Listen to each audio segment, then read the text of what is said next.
In our previous problem, we discovered that we could find the length of a diagonal of a box, or the longest line that can fit in that box, by doing the Pythagorean theorem twice. So here we have our diagonal. We labeled it D, and we actually have a right triangle for that D. It's this guy right here. It doesn't look like a right triangle, but it is.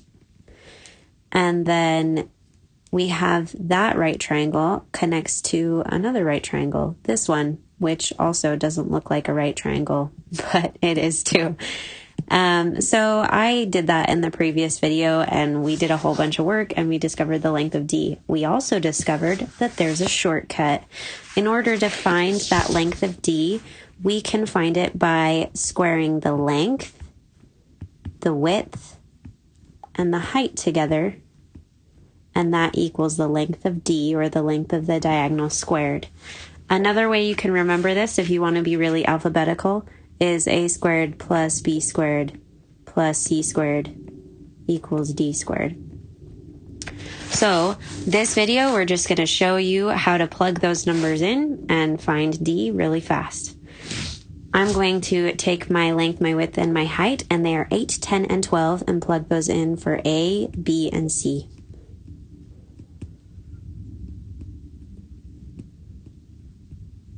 And let's simplify. 8 squared is 64, 10 squared is 100, and 12 squared is 144. And those added together will still equal d squared. When I simplify those numbers, I'll get 308. Once you get to this part, you still need to take the square root of both sides, though, so that you can find what the actual length of d is. And when you do that, you get 17 point, a lot of numbers, and it rounds up to 17.5. And that was a length, so I need to actually write that it is in inches.